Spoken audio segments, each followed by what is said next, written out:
Oh, hi there. I was just reading a little book about Fridays. Turns out they're awesome.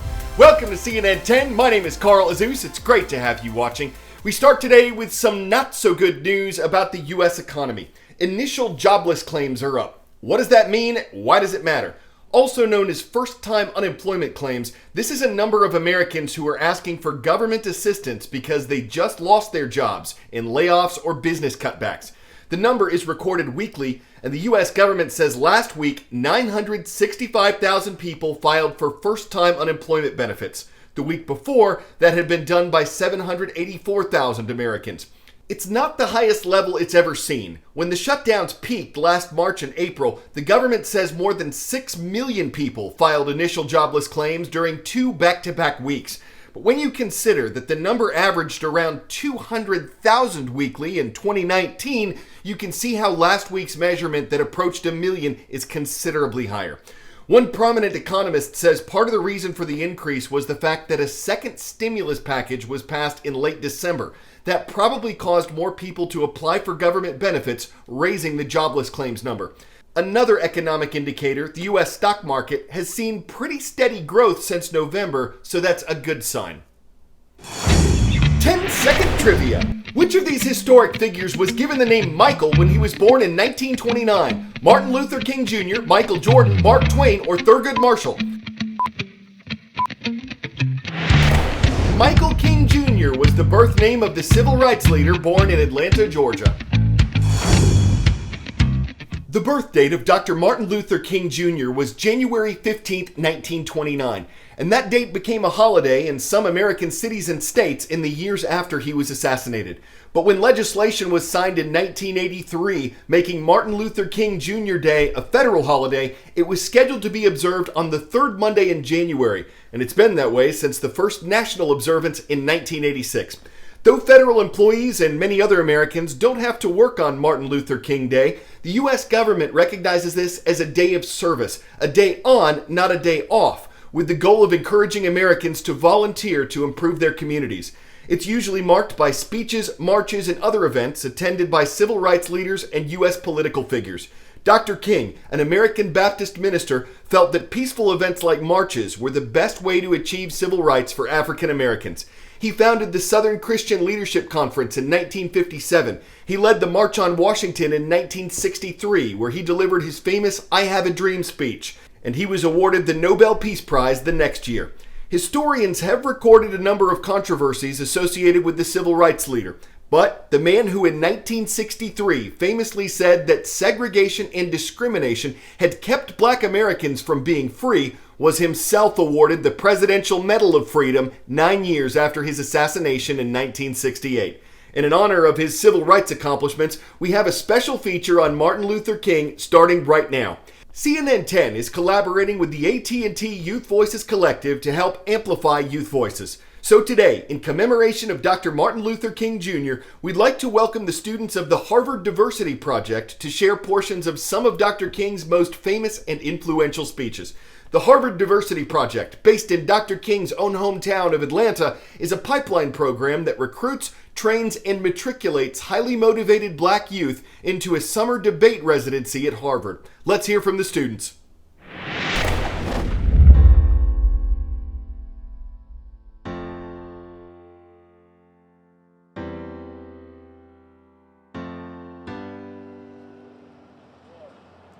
Even though we face the difficulties of today and tomorrow, I still have a dream. It is a dream deeply rooted in the American dream. We cannot walk alone, and as we walk, we must make the pledge that we shall always march ahead. We cannot look back. There are those who are asking the devotees of civil rights, when will we be satisfied? No, we are not satisfied, and we will not be satisfied until justice rolls down like water and righteousness like a mighty stream. How long will it take? Somebody's asking. How long will prejudice blind the vision of men? However difficult the moment, however frustrating the hour, it will not be long, because truth crushed to earth will rise again. How long? Not long, because mine eyes have seen the glory of the coming of the Lord. He has trampled out the vintage where the grapes of wrath is stored. He is losing the fateful lightning of his terrible swift sword. His truth is marching on. He has sounded forth the trumpet that shall never call retreat. He is sifting out the hearts of man before his judgment seat. Oh, be swift, my soul, to answer him. Be jubilant, my feet. Our God is marching on. Somewhere, we must come to realize that human progress never rolls in on the wheel of inevitability. It comes through the tireless efforts and the persistent work of dedicated individuals who are willing to be co-workers with God. And without this hard work, time itself becomes an ally of the primitive forces of social stagnation. And so, we must always help time and realize that the time is always right to do right. We mean business now, and we're determined to gain our rightful place in God's world. And that's all this whole thing is about. We aren't engaged in any negative protests or any negative arguments with anybody. We are saying we're determined to be men. We're determined to be people. We are saying we are God's children. And that we are God's children, we don't have to live like we are forced to live. Let us rise up tonight with the greater readiness. Let us stand with the greater determination. And let us move on in these powerful days, these days of challenge, to make America what it ought to be. We have an opportunity to make America a better nation. I have a dream that one day this nation will rise up and live out the true meaning of its creed. We hold these truths to be self-evident that all men are created equal. I have a dream that one day on the red hills of Georgia, the sons of former slaves and the sons of former slave owners will be able to sit down together at the table of brotherhood. I have a dream that one day Mississippi, a state sweltering with the heat of injustice, sweltering with the heat of oppression, will be transformed into an oasis of freedom and justice. I have a dream that my 4 little children will one day live in a nation where they are not judged by the color of their skin, but by the content of their character. I have a dream today. And when we allow freedom to ring, When we let it ring from every village and every hamlet, From every state and every city, We will be able to speed up the day when all of God's children black men and white men, Jews and Gentiles, Protestants and Catholics, will be able to join hands and sing in the words of the old Negro spiritual. Free at last, free at last. thank God Almighty, we are free at last.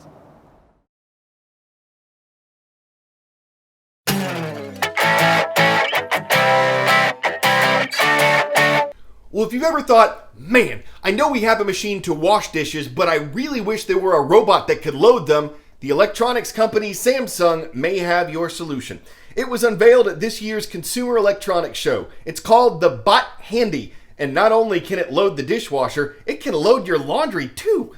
This robot arm is still being developed, and we don't know how much it'll cost. But if you've always thought it was a chore to lift clothes and dishes, well, think of the freedom. If getting dishes to their swishes is a chore that you find vicious after a meal that's delicious and your one and only wish is to have a hand to lend a hand like a handyman to clean the pan, just raise your hand and the money to hire a brand new butler.